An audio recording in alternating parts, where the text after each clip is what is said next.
Hello guys! Welcome to my first voice over vlog. It's me, Erica. Pero pwede niyo akong tawagin Erica, Kikay, Aika. Yung baala kayo. Sakay masaya. Ngayon nga po ay naisip kong bumaba na at ako'y nagugutom na kasi anong oras na. Oh, sino ka dyan? Nagmamatare ka pa. Pero love kita. Wow! Masyado kong mataas ha? Ito nga pala. Naisip kasi na maggala. Saan kami pupunta? Siyempre sa pier. Diyan kami ngayon sa abangan ng train. Tapos sabi ko, video ko na nga itong aking company. Opo, sa NXP po ako nagtatrabaho. Walking distance lang kasi dito sa train station ng R19. Tapos sumakay kami ng train. From R19, bumaba kami ng R6, which is, ito yung Kaishuan. Lumabas kami ng exit 3. Pero dapat exit 1 sa Aticora. Kasi kasalanan mo patuloy. Actually, nakarating na kami dito. Pangatlong beses na nga ito eh. Ewan ko ba? Bakit dito pa kami lumabas sa exit 3? Dapat exit 1. Tapos pag akit namin dyan sa elevator na yan. Ay, naku. Mali pala yung lalabasan namin. Di bumalik ulit kami. Pumunta kami sa exit 1. Para mas malapit yung lalabasan namin. Ayan sa Ate Cora. At saka si Yen. Actually, apat dapat kami dyan. Pero sa Ate Lara, naiwan. Sumama sa kanyang asawa. Okay, bye.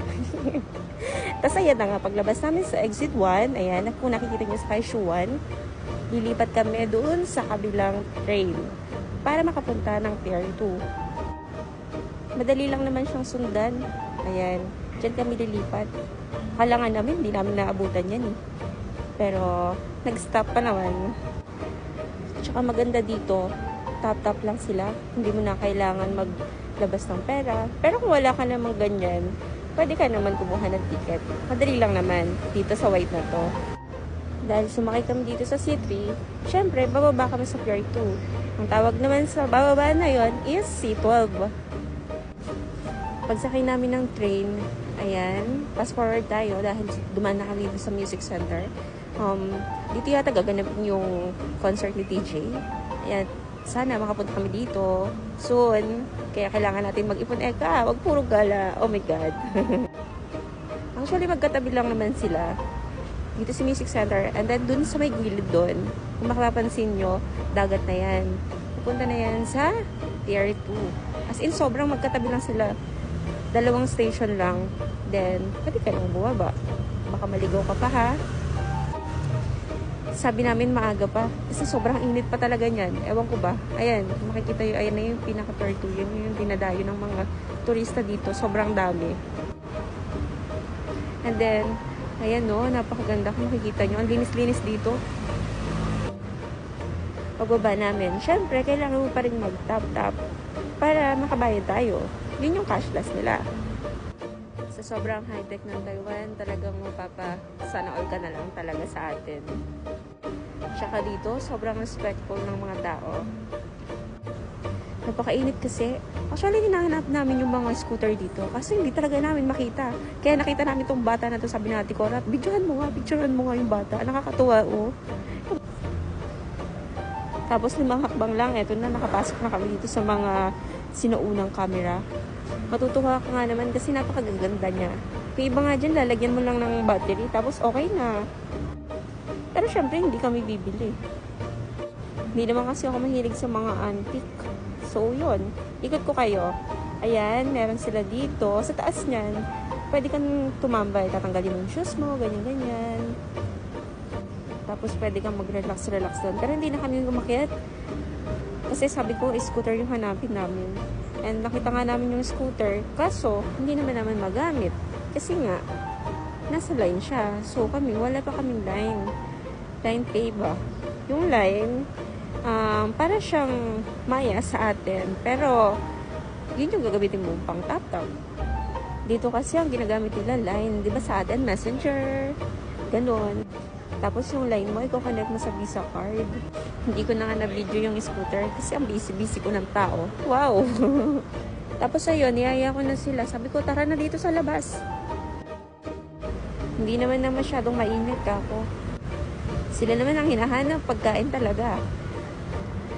Marami pa ditong libutan, kaya lang tinamad na kami. Inaantay nga namin may dumaan dyan na barko para maghati yung pinakatulay. Kaso wala naman. Masarap dito mag-unwind. Lalo na kapag sumigaw, ganyan.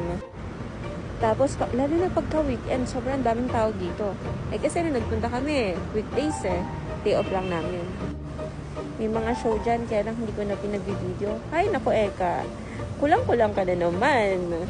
Tamad-tamad kasi mag-video, buti nga naharap pa yan Di bali next time, papakita ko na sa inyo lahat kung saan ako pupunta. Wow! Akala mo talaga, Eka. Tignan nyo naman kung gaano ka-peaceful dito. Hapon na yan pero mainit pa din. Tinignan-tignan ko nga kung ano yung mga pwede kong masilip dito. Tapos ko na kasi picturean dyan yung dalawa. Kapag ako kumukuha talaga ng picture nila, ang ganda. Tapos pag ako na yung kukuhanan, tatawanan mo ka na lang nila talaga. Lagay ko nga ako yung tripod ko. Ako na lang yung kukuha. Talagang ito mga to Pagpasensyahan nyo na guys. Alam nyo naman, tagal na may isiha, may punto tayo. At saka kung makikita nyo, maririnig nyo yung boses ko. Ay, nako. Kagagaling ko lang talaga magpa-check up ngayon. Ngayon ko lang naharap talaga. Tapos eto, ginabi na. At gutom na yung dalawa. Yung hinahanap nila, kainan na. Ayan, sabi ko punta na tayo sa train station. Tapos punta na tayo, baba tayo ng Dream Mall. Tapos sabi ko, doon na lang kami kumain.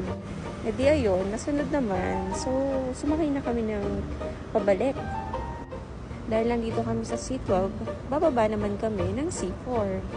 Ang galing nga ng mga train station dito. Kasi meron silang red line, meron silang orange line. Tapos pupunta namin ng Dream Mall. Ayan, nakalimutan ko na mag-video. Kaya sabi ko, sige, pagkain na nga lang i-video ko. Akala nyo, yan yung in-order ko, no? Siyempre, hindi. Mag-1 year na nga ako sa Taiwan. Pero yung mga food nila, parang kinikilala ko pa din. Yung in-order ko, beef tapa. So, ayun nga guys. Dahil napahaba na yung aking sinasabi dito, see you on my next vlog. Bye and God bless.